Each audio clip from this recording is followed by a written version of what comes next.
Bem-vindo aqui ao Estúdio do Globo para essa entrevista com os candidatos à Prefeitura do Rio. Eu queria começar por uma pergunta que não se refere diretamente ao senhor, mas à sua família.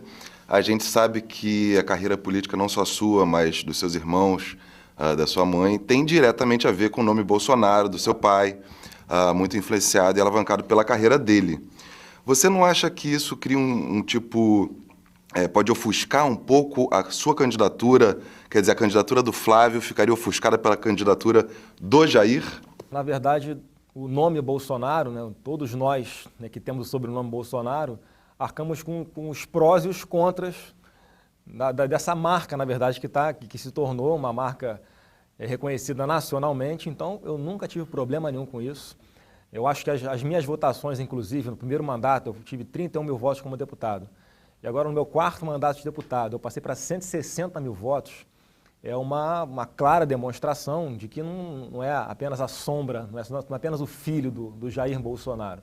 É uma pessoa que tem a sua independência política e tem o seu trabalho muito focado, por exemplo, em segurança pública, e há um reconhecimento, principalmente dos servidores dessa área e das pessoas que entendem que segurança pública é um problema que nós encaramos de uma forma, né, com a qual as pessoas se identificam, é que tem, eu acho, gerado esse crescimento na minha votação. Então, não tenho... Bolsonaro é arcar com os prós e com os contras, e eu tenho toda a tranquilidade que tenho um mandato autônomo e estou aí testando pela primeira vez no Executivo. Mas, assim, na medida em que, por exemplo, seu pai tem posições muito polêmicas que acabam, e também acredito que a família segue essa orientação, pelo menos é o que a gente vê nas propostas. Por vezes, seu pai até já se envolveu em algumas confusões e tal, a gente vê o que acontece. Você não acha, por exemplo, que há um exagero que pode contaminar um pouco a sua candidatura? Olha, o Jair é uma pessoa que tem as suas posturas, nas suas posições firmes. Inclusive, a nossa proposta, ao se lançar a candidatura à prefeitura, é de trazer ideias, explanar, dar publicidade a tudo aquilo que a gente acredita que seja correto, e não estou pensando no voto. Eu não estou preocupado com... Lógico que eu quero voto, mas eu não sou candidato para agradar ninguém. Então, as pessoas que votam em Bolsonaro, primeiro, estão votando em algo que eles sabem que tem credibilidade, que não vão se surpreender depois da eleição com algo que nós defendemos antes e depois nós mudamos. Então, a gente não se curva à ditadura do politicamente correto. E esse tem sido um diferencial, inclusive, hoje na política. O que mais tem são candidatos, pessoas, né, com sobrenomes famosos, que mudam conforme a conveniência, que fazem aliança conforme, né, o interesse de chegar ao poder. E como a gente não tem isso, e algo que eu acho que o eleitor leva muito em consideração agora na hora de escolher o seu representante, é que a gente tem crescido tanto. O deputado Bolsonaro foi o mais votado do Rio de Janeiro, quase 500 mil de votos. Mas dentro disso, o senhor falou agora sobre a ditadura do corretamente político, né? Mas durante, por exemplo, a votação do impeachment teve uma referência a outra ditadura, Sim. né? Seu pai, seu irmão também. Por exemplo, seu pai prestou uma homenagem ao coronel Brilhante Ustra, que é denunciado por vários perseguidos familiares de perseguidos políticos como um dos maiores torturadores da ditadura militar brasileira. O senhor concorda com a homenagem que seu pai fez? Olha, eu acho que naquele momento, na década de 60, o Brasil tinha que escolher um lado. Escolher o lado de não ter uma ditadura do proletariado no nosso país. Agora, o voto do Bolsonaro no Congresso, ele foi um voto a favor de que o impeachment continuasse. Ele deu a sua colaboração, né, para que o Brasil se libertasse desse câncer chamado PT. Então ele fez o papel principal que era esperado dos nossos eleitores. Agora, essa fala dele em relação à Ustra, a gente tem que ver qual foi o contexto que aquilo aconteceu. Várias pessoas que fizeram homenagens a que eles acham que são os heróis de esquerda, e ele quis fazer um contraponto. Então, foi curioso, sabe por quê? Ele antes até fez um ensaio no Facebook, publicou no Facebook dele como seria o voto. E ele fazia uma relação, né, com 64, mas não falava do Ustra. Agora, quando antes do voto dele, as pessoas citam Lamarca, Marighella, e ele é uma pessoa que na infância viu Lamarca fuzilar alguns de seus amigos na praça pública em Eldorado Paulista, cidade de origem dele, ele sentiu a obrigação de se posicionar. E a opinião dele com relação a isso tem que ser respeitado. O senhor falou na questão da quantidade de votos que recebeu, e a gente está tratando um pouco dessa herança política. Eu fui fazer umas contas hoje, a partir das pesquisas de intenção de voto, e percebi que se essa eleição de agora repetir os padrões de votos de 2012, na questão de percentuais de votos... 2012? 2012, a última eleição municipal, né? Questão de votos válidos, né? Percentual do eleitor. O senhor, com 8% de intenção de voto, como foi a última pesquisa Ibope da semana passada, o senhor teria 270 mil votos, né? Margens de 3 para mais e 3 para menos seriam um universo de 170 a 370 mil, né? 270 mil votos é quase, praticamente a mesma base que o seu pai teve na última eleição, 2014, para deputado, foram 260 mil votos, né? O que eu queria perguntar para o senhor é o seguinte: é uma das missões da sua candidatura manter esse nome Bolsonaro, manter uma base para esse nome Bolsonaro, para o seu pai, em 2018, ser candidato a presidente? Olha, eu acredito que um Brasil melhor começa pela mudança do nosso município. Mas nessa eleição não estou preocupado, como eu falei, em agradar as pessoas para ter o voto. A gente está trazendo, na verdade, um projeto que nós acreditamos que seja compatível com o que a população se manifestou ao longo dos últimos anos, de combater a corrupção, de que é possível fazer política de uma forma diferente. É nisso que a gente acredita. Então, a minha candidatura vem com essa força e nós somos pessoas diferentes, apesar de ter o mesmo sobrenome. Então, a avaliação que as pessoas vão fazer é do Flávio Bolsonaro, não é do Jair Bolsonaro. Então, essa votação tem que ser comparada com a minha. Então, se eu tive 100 mil votos para deputado estadual na capital, dos 160 mil que eu tive no estado, isso significa que eu estou quase triplicando a minha votação para um cargo majoritário. Então, a comparação tem que ser com a minha votação. Nós somos, né, pessoas diferentes, que defendemos, né, muitas coisas, ou quase tudo, da mesma forma. Agora, ele se posiciona de uma forma, com uma postura, vamos dizer assim, diferente. Ele comunica de uma forma diferente. Ele tem o estilo próprio dele, eu tenho meu estilo próprio de fazer política, de conversar, de lidar com as pessoas. Eu não sou uma xerox, né, idêntica, fiel do Jair. Eu admiro muito, né, eu acho que ele é o meu norte na política, sim. É uma pessoa que eu qualifico como poucos no Brasil, que tem uma visão política fantástica e que faz política com coração. Eu acho que essa é a principal marca do nosso nome, sem querer agradar as pessoas, né, como eu falei, de levar aquilo que acredita e as pessoas se identificam ou não. A democracia é isso. Alguns analistas políticos atribuem a pequena queda que o senhor teve nas pesquisas de 3 pontos percentuais, ela se repetiu nas duas, né, ao fato de as pessoas com horário eleitoral descobrirem que o senhor não é o seu pai, que não é o Jair Bolsonaro. O senhor vê dessa forma, então seria negativo para o senhor não ser tão a imagem e semelhança do seu pai? Olha, em primeiro lugar, a gente varia dentro da margem de erro. Então não dá para falar se eu tive uma queda ou se eu tive uma ascensão. O sentimento que eu estou tendo na rua é o contrário. É que a nossa votação tende a aumentar. E outra, até quando os institutos de pesquisa fazem esses levantamentos, eles sempre fazem uma ressalva. Quem tem voto de opinião ou voto no público religioso, por exemplo, tem uma margem de erro maior, inclusive, com relação a isso. E o meu público é um público de voto de opinião. Eu tive voto nos 92 municípios do Rio de Janeiro. Eu tenho voto nos 160 bairros do município do Rio. Então, a pesquisa não se aplica muito a pessoas que não têm esse nicho, né, muito bem delimitado geograficamente. Então, as pesquisas, cara, a gente só vai ter certeza quando abrir nas urnas. Eu tenho a convicção que a gente vai estar com muito mais do que isso. Eu estava lendo um pouco o seu site e a gente está falando agora sobre semelhanças e diferenças entre o Flávio e o Jair. Então, acho que eu queria fazer um perfilzinho seu sobre temas, principalmente os mais polêmicos, né, candidato, que a gente sabe, para ver a diferença e semelhança até entre você e seu pai.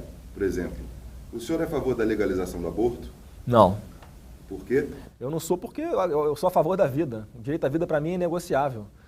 Então, eu entendo que, né, muitas mulheres que defendem esse direito de abortar como se a criança fosse uma parte do corpo dela, eu acho isso até um negócio meio bizarro. Então, se tem vida ali, a gente tem que fazer de tudo para preservá-la. Então, eu sou contra o aborto. Você é a favor da pena de morte? Olha, eu vou te falar que eu já fui mais favorável à pena de morte. Hoje eu entendo que, né, até como a gente vai amadurecendo, a gente tem filhos também, apesar de eu entender que sempre quem não tem uma segunda chance é a vítima do criminoso, eu entendo que essas pessoas, né, até porque a Constituição nossa proíbe pena de morte, e não vejo um espaço para que isso aconteça aqui no nosso país, eu já fui mais favorável. Hoje em dia eu sou pendo mais para a questão da prisão perpétua, por mais que isso também seja uma cláusula pétrea, mas filosoficamente falando, eu defendo mais essa ideia hoje. Algo que está sendo debatido agora no Congresso, redução da maioridade penal. Eu sou favorável. Favorável por uma questão óbvia. A gente não pode levar em consideração só a idade cronológica de uma pessoa para determinar qual vai ser a punição para ela. Hoje, menores de idade fazem o que fazem porque são menores de idade, têm a certeza da impunidade. E é um negócio que chega a ser um deboche com a cara da população, com a cara dos policiais, inclusive. Menores cometem um roubo de um celular, por exemplo, e saem rindo da nossa cara. Eles, quando são pegos, vão para a delegacia, saem antes do policial. E não raras vezes são presos, não, né? Apreendidos, mais de uma vez no dia. Então tem sim que haver uma política melhor. A redução da maioridade penal acho que vai incentivar sim a que esses crimes deixem de acontecer, sem, obviamente, largar a questão da prevenção. Nós temos que investir, eu acho que o esforço maior do Estado tem que ser de impedir que esses menores vão para a vida do crime. Depois que eles já estão lá, e eu entendo que é sempre uma escolha do criminoso, seja de qual camada social ele for, porque nas comunidades ou nos condomínios de luxo, por que é que tem tantas crianças nas comunidades que têm as mesmas faltas de oportunidade, a mesma escola pública de má qualidade, as mesmas dificuldades de viver num lugar que muitas vezes não tem um saneamento, e apenas uma parcela dessas crianças vai para a vida do crime e a outra não. E de igual forma, nos condomínios de luxo, as pessoas que têm acesso a tudo mais facilmente nas suas vidas, ainda assim vão para a vida do crime. Então é sempre uma escolha para mim. Eu entendo que essa questão da redução da maioridade penal é um dos importantes fatores para a gente combater essa sensação de impunidade. Só para complementar uma última pergunta desse perfil que eu quero fazer do senhor. Pois não. Em abril desse ano, o senhor reagiu a um assalto que aconteceu na sua frente, acabou disparando alguns tiros contra um suposto assalto que estava acontecendo. Suposto não, era um assaltante. E eu queria saber, com relação a isso, a gente tem uma recomendação da polícia sempre aos cidadãos, né, para não reagir em caso de assalto, né? Eu queria saber se o senhor é a favor da liberação do porte de arma e se armar a população, cabe na mesma pergunta, no seu ponto de vista, é um fator para poder reduzir a criminalidade. Olha, a gente não pode transferir a responsabilidade da segurança pública para o cidadão. Mas, repito, o direito à vida para mim é inegociável. E a população deu uma resposta nas urnas em 2005 sobre essa questão do direito, que a pergunta foi sobre o comércio de armas, mas o debate todo foi em torno, né, do direito à legítima defesa, disso continuar sendo um direito do cidadão brasileiro escolher, desde que cumpra os requisitos legais, antecedentes criminais, não ter antecedentes criminais, cumprir os requisitos técnicos, psicológicos, que é o que diz a lei. Então nós defendemos com essa mudança no Estatuto de Desarmamento que, na verdade, quem cumprir os requisitos legais possa ter uma arma na sua casa e não ficar a critério subjetivo de uma autoridade da Polícia Federal se você pode ou não portar arma. Então, naquela situação da Barra da Tijuca, eu entendo que hoje o marginal tem mais convicção do que nunca que ele vai cometer o ato criminoso dele, ele vai ficar impune, porque primeiro que a nossa polícia está sucateada, abandonada pelo Estado. O governo desarmou a população e os índices de criminalidade estão explodindo. Quer dizer, hoje, o momento que o Rio de Janeiro vive é uma prova de que o desarmamento deu errado. E nós defendemos que as pessoas têm que ter o direito de escolha. Porque ali, se eu tenho porte de arma, se eu não tivesse ali intervido para salvar a vida daquela pessoa, eles poderiam estar mortos agora e eu também. Porque os marginais estão aí tirando a vida das pessoas por nada. Não foi com a sua cara, dá um tiro na sua cara. Então, nessa situação, eu tive a possibilidade de agir, eu tenho preparo para isso, eu me qualifico, eu faço treinamentos periódicos. Então, não tem por que você falar contra o direito da pessoa portar uma arma se ela está preparada para usar. Então, para mim, quanto mais pessoas armadas, qualificadas dentro da lei existirem, melhor. Nós temos mais possibilidades de nos posicionar com relação a essa carnificina que a gente está sofrendo hoje em dia. Mas alguns analistas, candidato, em cima exatamente dessas suas posições, que o senhor sabe muito bem que criam bastante polêmica dentro da discussão política, eles colocam que o senhor acaba sendo delimitado por um teto de eleitores. Então, como lidar com isso, uma eleição majoritária, onde você tem que atingir uma parcela muito maior da população do que para uma eleição proporcional para deputado? Olha, eu repito aqui, eu quero o voto, mas eu não estou fazendo qualquer negócio pelo voto. Eu estou fazendo um debate também de ideias, de propostas. As pessoas que votarem em Flávio Bolsonaro têm exata noção de quem estão votando. Isso que está faltando na política hoje. As pessoas mudam de conveniência conforme o resultado de uma pesquisa de opinião. Você pode ver nessa eleição agora, inclusive esses especialistas aí, muitos que defendem desarmamento, andam com seguranças armados em carros blindados. Eles é que tinham que dar o exemplo. Porque eles acham que é um privilégio ele poder ter segurança armada, a população não pode ter. A população não pode ter um segurança armado para proteger, um carro blindado, e nem pode ter uma arma para se defender. Então esse direito, que é sagrado em qualquer país sério do mundo, aqui no Brasil é desrespeitado, é que eu vou continuar defendendo conforme as minhas convicções. Se isso vai resultar em voto ou não, aí a bola está com o eleitor. Candidato, se o senhor for eleito, qual é a sua política para apoiar a política pública de segurança? Olha, eu tenho dito uma coisa que muitos candidatos, inclusive, estão copiando.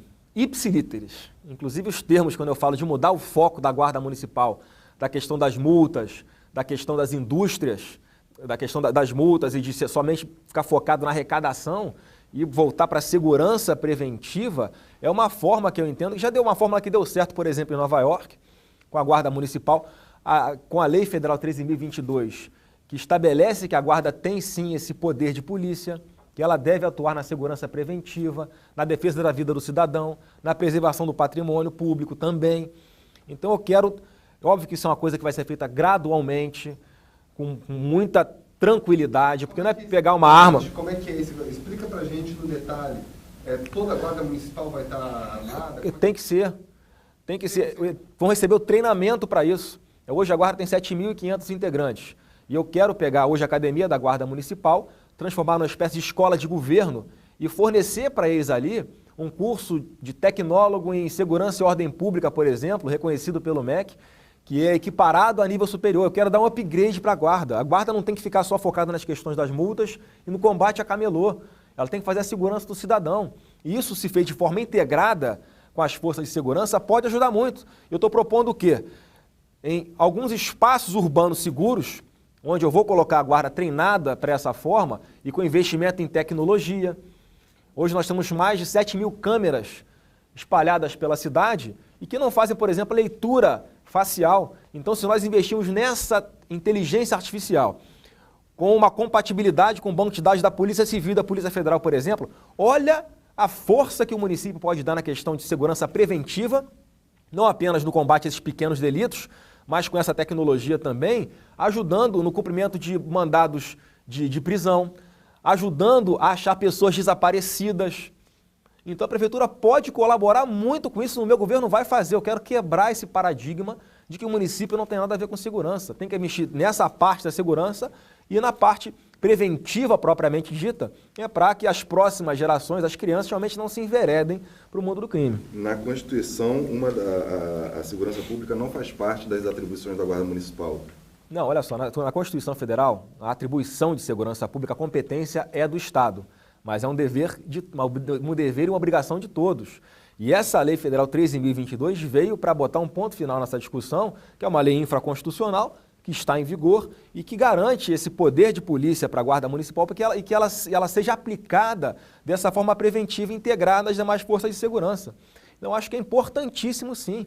O Carioca merece ter esse aparato de segurança e a minha ideia é ampliar esse efetivo na medida, obviamente, da realidade orçamentária do município, para que mais pessoas qualificadas, preparadas, estejam atuando, né, nesses crimes menores que vai ser o papel da Guarda. Candidato, o senhor clama para si esse debate sobre a Guarda, o armamento da Guarda e o papel que ela deve ter, mas na realidade isso é um debate que já existe de outras eleições em outros municípios do país, né? Já é uma realidade, inclusive, em outros municípios. Sim, Niterói, por exemplo, já tem Niterói quer fazer, mas São Paulo já é. Em Espírito Santo, lá em Vitória também estão fazendo. Mas o que eu ia perguntar ao senhor é o seguinte, algumas propostas do senhor, aliás, as principais propostas do senhor, em relação, por exemplo, à desburocratização da máquina pública, uma gestão mais integrada e digital, propostas em relação à educação, como horário integral, são propostas que nós vemos praticamente em todos os programas de governo, né? E o senhor apresenta como candidato fora do sistema, assim diz o jingle do senhor. Uhum. Na verdade, eu queria entender, assim, se o senhor é candidato fora do sistema, por que tantas propostas semelhantes, assim, na verdade? O que o senhor tem de diferente dos demais? Olha, primeiro que no programa de governo tem várias propostas que os outros não colocaram inicialmente e que agora estão copiando, e repito, copiando literalmente. É na segurança pública, é na saúde. Tem candidato aí defendendo agora a Central Integrada de Regulação de Leitos, que é o que nós colocamos inicialmente no nosso plano de governo. Ninguém falava até então. Até o próprio candidato do atual governo copiando essa ideia. Quer dizer, então, as coisas que são boas, e eu até fico satisfeito com isso. Eu espero que, independente de quem seja o prefeito, que essas minhas propostas se tornem realidade. E se eu for prefeito, eu garanto que elas serão. Se os outros forem, eu não sei. Agora, de diferencial tem tudo, cara. Principalmente a independência política, que hoje, nesse cenário, é um valor preciosíssimo. Tem que fazer política sem tratar isso como balcão de negócios. E isso eu não falo da boca para fora, eu dou exemplo. O Jair Bolsonaro foi citado no Mensalão, mas pelo Joaquim Barbosa, como o único parlamentar que não levou dinheiro do governo para aprovar a matéria do governo. Foi citado no Petrolão, pelo delator Alberto Youssef, como o deputado do Rio de Janeiro que também não levava dinheiro do esquema da Petrobras. Na campanha passada, eu devolvi R$100 mil de uma construtora que chegou a depositar na minha conta esse dinheiro, na conta de campanha para a eleição de deputado. Eu devolvi imediatamente. Bolsonaro recebeu 200 mil nessa campanha também, da Friboi. E como nós sabemos que era dinheiro de corrupção, a gente dá o exemplo e devolve. Então, os nossos exemplos é que eu estou esperando que arrastem o eleitor e o cidadão carioca a compreenderem e acreditarem, como eu acredito, que é possível fazer política de uma forma diferente, sem estar no bolso de ninguém, tratando as pessoas de forma igual, focado só na eficiência da máquina pública, em levar um serviço público de qualidade que a população merece e paga altos impostos para isso. Deu esse diferencial, só para concluir, os outros candidatos não têm. Todos eles já tiveram ou alguma ligação com o PMDB, ou com o PT, ou coadunam das mesmas propostas. Eu vou até fazer assim, estou fazendo já essa indagação ao carioca. Nós fomos aqui no Rio de Janeiro para as ruas, pedir a saída do governo mais corrupto da história do nosso país, quebrou o Brasil, acabou com o nosso patrimônio mundial, que era a Petrobras. Ainda tem gente querendo trazer essa laia para dentro do município. Então o eleitor, na hora de escolher os diferenciais, esse é um diferencial meu também. Somos coerentes com aquilo que sempre defendemos, não mudamos conforme uma opinião, conforme uma conveniência ou conforme uma pesquisa de opinião. Como é que o senhor espera, então, governar sem o apoio de ninguém, já que o senhor está dizendo que todos... Não, pelo contrário, vou ter apoio de todos. E eu digo mais, tem que mudar. Olha só, vamos falar de poder legislativo, por exemplo. Tá? Tem que acabar com essa tradição, praticamente, de você comprar o apoio de parlamentar no legislativo em troca de cargo, em troca de nomear secretário. Eu sempre pergunto, para que deputado sai um tapa para indicar diretoria, para indicar presidente de posto do Detran? Para quê? Como criar essa base, então? Empoderando, na verdade, os representantes do povo. Porque se eles foram eleitos, eles têm que ter uma autonomia para definir para onde vai o recurso público. Então, acho que um bom passo é a emenda parlamentar, sendo de execução obrigatória, por exemplo, você já encurta um grande espaço dessa submissão praticamente que existe hoje do Legislativo em relação ao Executivo. Qualquer centavo de dinheiro público tem que ter a canetada do prefeito, do governador, do presidente para sair. Então, se você dá essa autonomia, que é um papel do vereador, é na porta do vereador, que o cidadão bate lá, está reclamando, estou precisando de um remédio, não estou encontrando, você pode me ajudar? Estou com dificuldade de uma internação. É na porta do vereador que ele bate. Então, o vereador tem que ter essa autonomia de determinar onde uma parte do orçamento, para onde uma parte do orçamento vai, porque ele sabe onde estão também as principais necessidades da população. Para mim, o vereador é o principal ator de todas as esferas de poder, federal, estadual e municipal, de levar para o Poder Executivo, fazer essa intermediação, e hoje está promíscuo essa relação. Então, eu acredito que dá para mudar dessa forma. Mas até para isso você precisa de uma base parlamentar para poder mudar a forma de distribuição. Se houver um diálogo transparente e o vereador comprovar, que não é uma coisa da boca para fora, que eu vou fazer, que eu vou colocar em prática, isso vai dar certo. Sabe por quê? Sabe quem é a prova de que isso dá certo? O PT. O que foi o Mensalão? O Mensalão nada mais foi do que o PT pegar dinheiro de corrupção e dar mesadinha para deputado. A parte aceitava. E aí o que ele fazia para a base de apoio dele? Liberava as emendas parlamentares. Porque eles sabiam que o resultado político da liberação daquelas emendas, que levavam benefícios para a população, porque ajudavam a atacar os problemas mais urgentes de vários segmentos, de vários setores da sociedade, eles iam ter os votos, enquanto aqueles que levavam o mensalão iam ter sérias dificuldades de se reelegerem. O PT ia fazer quase 300 deputados naquela eleição de 2010. Então, quer dizer, isso é a prova de que é possível você resgatar a importância do poder legislativo ao ter uma relação transparente e que eles cumpram uma das suas principais funções, que é a de intermediar, de serem os representantes da população junto a quem pode liberar os recursos, que é o Poder Executivo. Do ponto de vista ético, como é que o senhor avalia hoje o quadro de vereadores e de parlamentares no Brasil?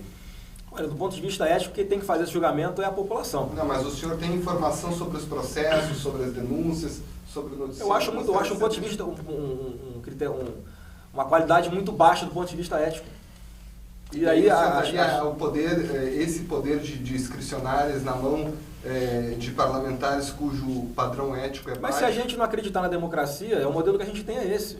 Eu não posso querer ser uma anarquia, estabelecer que uma anarquia, eu tomo as decisões todas sozinho, e pelo contrário, eu sou uma pessoa que o meu perfil também aponta para isso. Eu ouço as pessoas para decidir, eu não tenho a menor vaidade com isso. Se a pessoa entende mais no assunto do que eu vou discutir com ela e vou levar aquilo em consideração. Isso é uma coisa que também falta hoje nos homens públicos. Eu não tenho essa vaidade, eu quero que a coisa dê certo. Então, não sou eu que tenho que falar, né, se a Câmara dos Vereadores tem um alto poder, tem um alto conceito ético ou não. Eu até acho que pode melhorar muito, né, mas o sistema que nós temos, né, que é a democracia, que é a representatividade, que é o voto, tem que ser respeitado.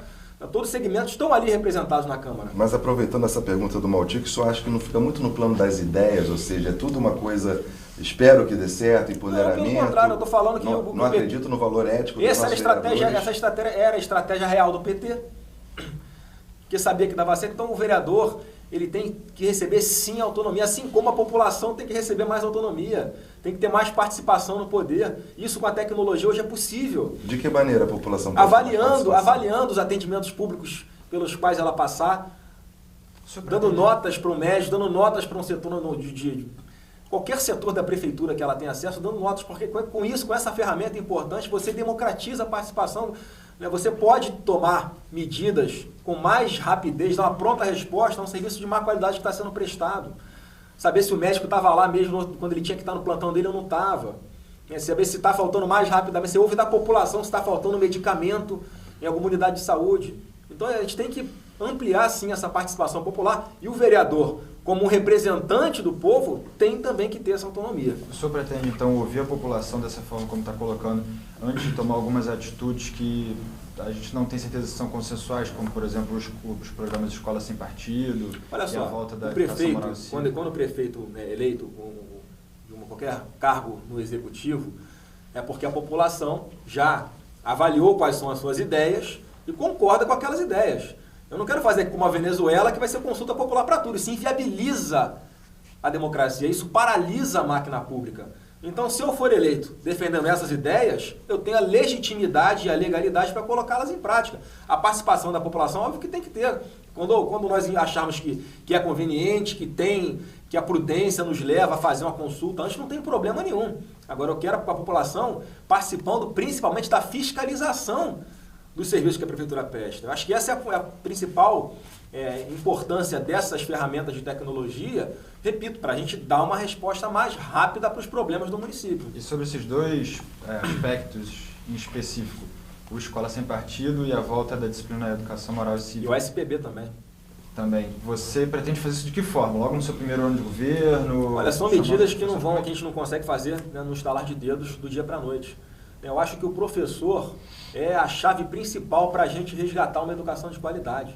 Eles têm que ter, né, os instrumentos suficientes dentro de sala de aula, a estrutura física, né, nos colégios. É importante a parceria com os clubes de bairro que hoje estão abandonados, para que exista realmente a escola em tempo integral, tá? Para que no contraturno existam essas instalações físicas onde as crianças possam praticar esporte, laboratórios onde as crianças, os estudantes, né, possam fazer uma atividade complementar, cultural, de luta, enfim, de tecnologia.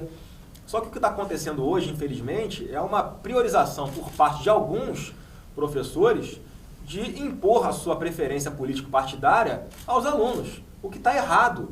O projeto Escola Sem Partido busca neutralidade. Eu sempre digo o seguinte, né? Não pode o ministro do Supremo Tribunal Federal começar uma sessão, primeiramente, Lula na cadeia. Ele é uma pessoa que tem que ser isenta. E o que está acontecendo hoje é perseguição dentro de sala de aula.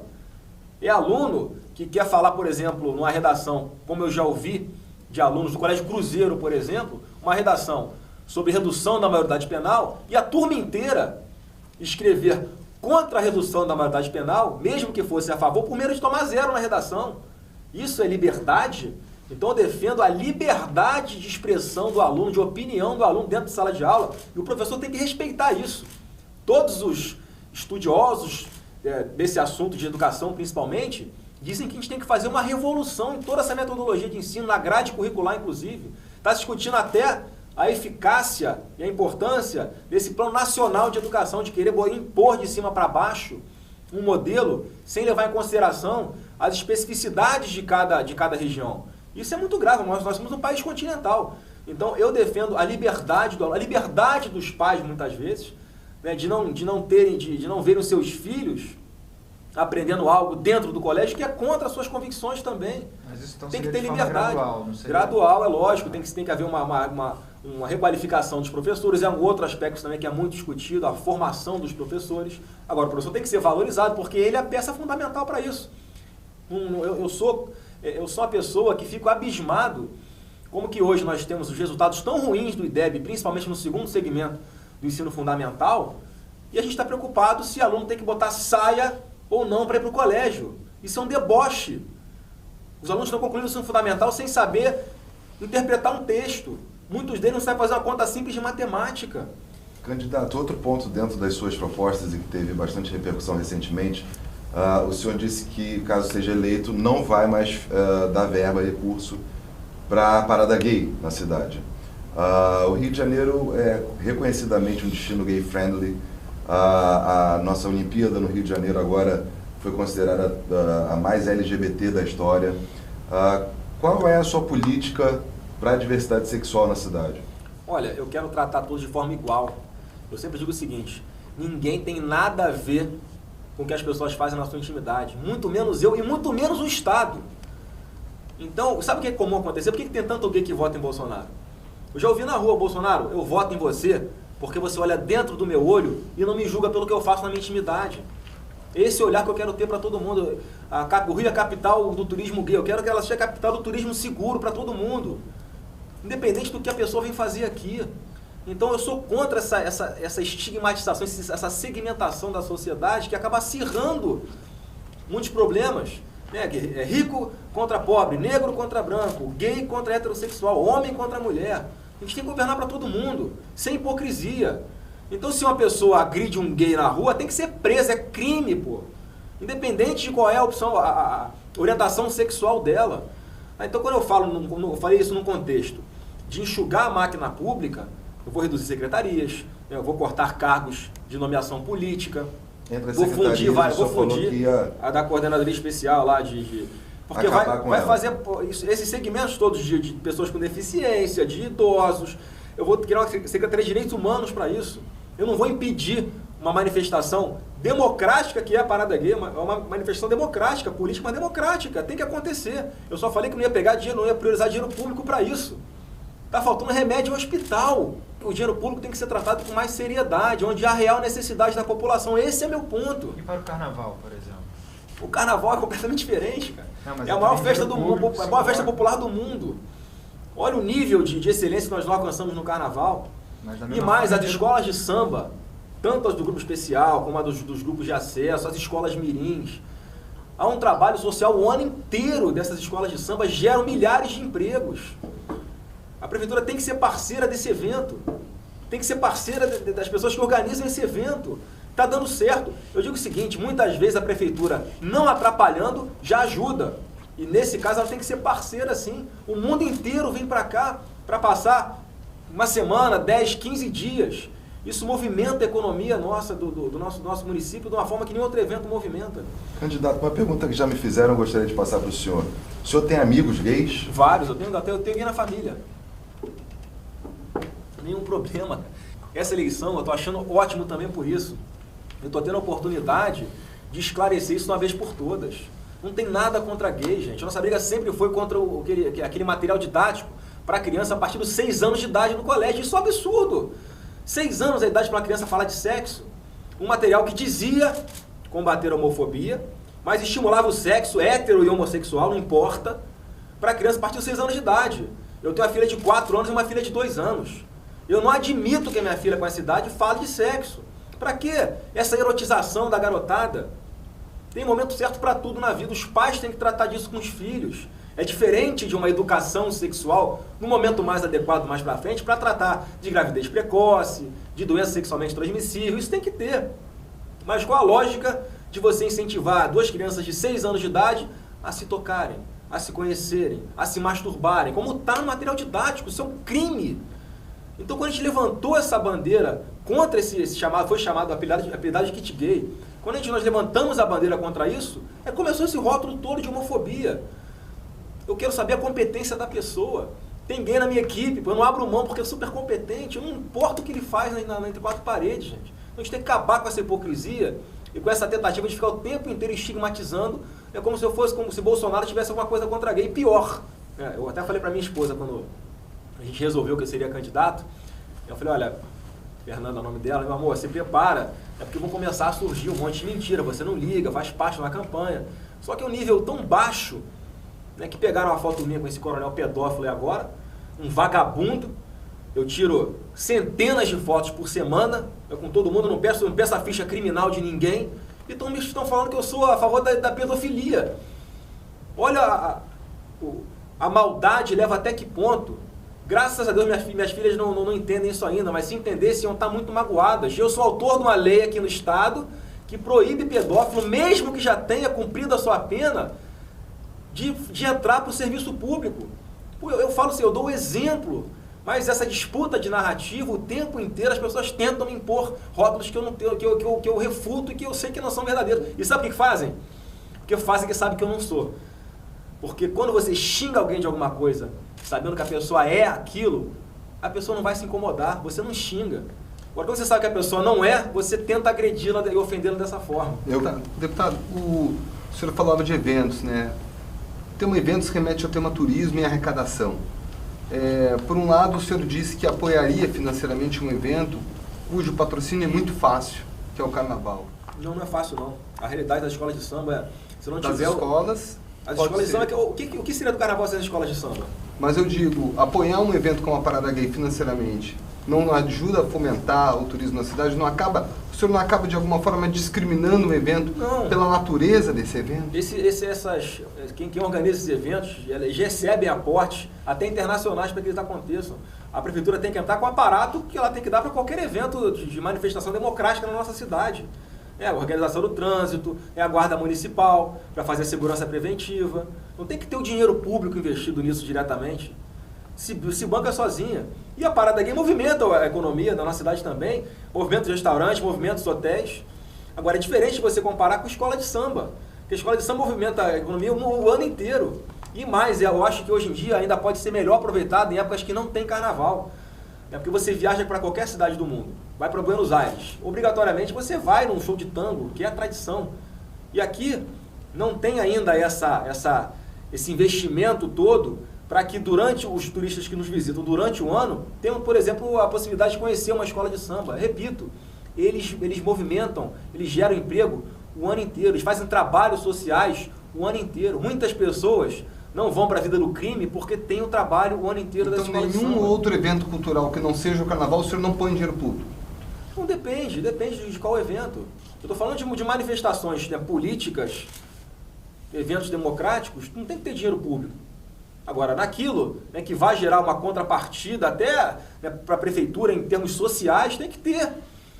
O carnaval é isso. É o prefeito que fala que é contra, né, as escolas de samba no carnaval, ou quer determinar qual é o samba enredo para ver se vai receber dinheiro público ou não, ou está de má fé, ou não entende nada de administração pública. Candidato, eu queria só não perder um pouco o fio da meada com relação a essa polêmica da foto, porque... Você ia fazer a pergunta já, eu antecipei. Não, mas não tem problema. Mas dentro disso era o seguinte, primeiro que eu acho que está mal esclarecido para quem acompanhou essa polêmica, o contexto da foto. O contexto o coronel qual é a sua relação com ele? Esse coronel, né, ele era presidente ou era da Caixa Beneficente da PM, não sei. Eu, como sou uma pessoa, né, que vou a eventos, né, de segurança, Polícia Militar, Corpo de Bombeiros o tempo inteiro, ele era uma pessoa que estava sempre presente nesses eventos. Inclusive a foto que estão divulgando minha junto com ele foi dentro da diretoria de nativos e pensionistas da Polícia Militar, no aniversário, que eu estava lá, né, para tentar ajudar aquela diretoria, dar um tratamento melhor para os nativos e pensionistas. Então ninguém imaginava que esse coronel cometia essa monstruosidade. Infelizmente, o projeto de lei de castração química, quem fez para o Jair Bolsonaro apresentar no Congresso fui eu.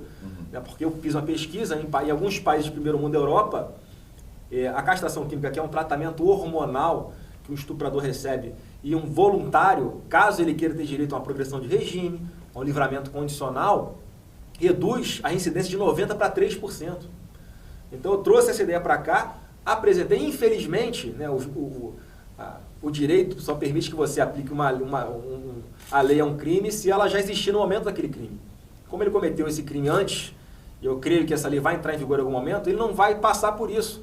Né, mas tem que ser punido com a maior severidade. Uma atrocidade, até num vídeo que eu fiz, que deu uma grande viralizada nas redes sociais, mostrando a minha indignação com essa associação minha a um pedófilo. Eu até falo, se fosse com uma filha minha, eu não sei o que eu faria, cara. Eu acho que eu podia tomar uma medida ali até mais drástica, porque é um ato abominável. Exatamente em cima desse vídeo que eu até assisti. O senhor é muito incisivo, chama de vagabundos, fala que vai processar. Porque as pessoas... Isso não acaba tendo um efeito contrário ao que você... Olha, eu sou espontâneo. Óbvio que eu penso antes de falar. Mas ali foi para mostrar a minha indignação com essa associação. Porque as fotos acabaram viralizando também depois do seu vídeo. Mas já estava viralizado, já tinha milhares de compartilhamentos. Quando eu resolvi fazer o vídeo por isso. Já estava viralizando. E a minha crítica foi as pessoas que sabem que não dá para fazer uma associação minha com pedofilia e fazem para me atacar politicamente, para tentar impactar no resultado das urnas para a eleição municipal. As pessoas de bom senso, até as pessoas podem não concordar comigo ideologicamente, mas fazer isso é crime. Eu fui na delegacia de repressão a crimes de informática, registrei a ocorrência, dei print de vários perfis. Eles estão tomando as providências legais e eu vou buscar depois, sim, a indenização em cima, por danos morais em cima dessas pessoas que fazem por maldade. Eu acho isso uma sujeira. Quer discordar de mim com relação à maioridade penal, a guarda armada? Vambora, é o debate, a democracia. Mas agora, me associar a uma pedofilia é o cúmulo. É o cúmulo. E as pessoas, que você vê como tem pessoas maldosas que não estão nem aí. Não sabem que você tem família, que você tem crianças pequenas, você tem uma reputação que é difícil de construir e tentam atacar e destruir, com uma foto como essa. Eu lamento e as pessoas, espero que a justiça, mais cedo ou mais tarde, dê a resposta a elas. Candidato, o senhor falou dos rótulos que se colam ao senhor, dessas associações do nome do senhor, do nome do Bolsonaro, a homofobia, que acabam acontecendo. Surgiu no Brasil uma demanda esse ano, depois do impeachment, e eu queria saber se o senhor tem compromisso, então, de um eventual secretariado, só ter mulheres, negros dentro do primeiro escalão. Eu vou ter pessoas competentes e não corruptas. Eu vou ser daltônico, eu não quero saber a cor da pele da pessoa, repito, não interessa o que a pessoa faz na sua intimidade. Eu acho isso de uma hipocrisia. Você ter que segmentar o seu secretariado conforme a cor da pele, conforme a orientação sexual, conforme o peso, conforme a quantidade de cabelo, conforme a altura. As pessoas têm que ser competentes. Não é essa segmentação toda, só mas é segmentação. A demanda é bem clara, porque existe, na verdade, uma questão histórica de uma elite branca no Brasil tomar decisões políticas. Elite branca? Essa demanda a elite... Ele Joaquim Barbosa tomou decisão. Não, eu estou dizendo uma forma histórica no Brasil, em 500 anos de história. A demanda que existe hoje por ter negros no primeiro escalão ou negros numa universidade é de você tentar começar a reverter essa situação. Eu acho que é uma forma equivocada de reverter. Você está aumentando a discriminação. Se no meu secretariado todos tiverem que ser negros, vão ser. Não vou criar cota para branco. Você precisa ser deficiente físico, está na cadeira de roda, para reconhecer esse ato de praticamente heroísmo desses atletas paralímpicos que acabaram de passar aqui pelo nosso país para defender as causas de pessoas com deficiência? É claro que não. Você não precisa ser, inclusive, Dilma está dando exemplo de como as mulheres são mal representadas em alguns cargos. Porque certamente a Dilma, o que ela fez pelas mulheres? A não ser distribuir cargos para que houvessem pessoas lá usando dinheiro público para fazer militância política sem retorno para as mulheres. Então tem que tratar todo mundo de forma igual. Tem que lutar a diferença, eu acho, aí na questão da maternidade, que aí tem que ter uma atenção especial para as mulheres. Essa é uma diferença óbvia e que tem que haver a diferenciação, porque fisicamente há uma diferença com homem e mulher. Agora, o que eu vou prezar no meu governo é a competência.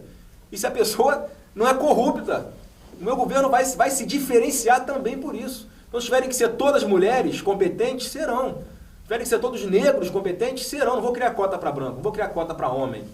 Tá? Eu não concordo com essa segmentação da sociedade, com a forma que se busca combater esses preconceitos, segmentando, criando atrito, criando eles e nós, o nós contra eles. Não é assim. Dentro desse seu discurso de valorizar a meritocracia, a igualdade, né, como é que o senhor encara então que não só o senhor, mas o clã Bolsonaro seja tão atacado, não só nas redes, mas até pessoalmente, de misoginia, racismo, homofobia? Porque nós incomodamos. E como não podem falar que nós somos corruptos, inventam mentiras para nos atacar. Não tem nada contra gay, nossa briga foi contra o material didático. Não tem nada contra negro, eu sempre fui contra cotas raciais. Entendeu? Então, as pessoas tentam nos rotular de várias coisas que nós não somos, porque sabem que nos atingem, e não tem outra forma de nos atacar, é só com essas mentiras. E eu tenho a certeza que com o passar do tempo, isso tudo vai ficando esclarecido e nós vamos nos fortalecer cada vez mais. Analistas políticos já acabam colocando a família Bolsonaro, né, dentro das proposições, no espectro à extrema-direita. A gente não tem nem o direito de ser de direita, né? Hã? A gente não tem nem o direito de ser de direita. Somos extrema-direita, ultra-radical, conservadora, fascista, nazista e por aí vai. Então, por favor, um óbvio que comentário não. Nós somos pessoas que somos conservadoras nos nossos valores e pessoas liberais no aspecto econômico. Quando nos colocam de direita, é porque o que está aí apresentado como modelo falido e corrupto para a população, que é o modelo de esquerda, nós nos colocamos contra isso. Então, por consequência, nós nos colocamos como sendo de direita. Agora, não somos radicais. Nós somos pessoas que temos firmeza nas nossas posições. Mais nada.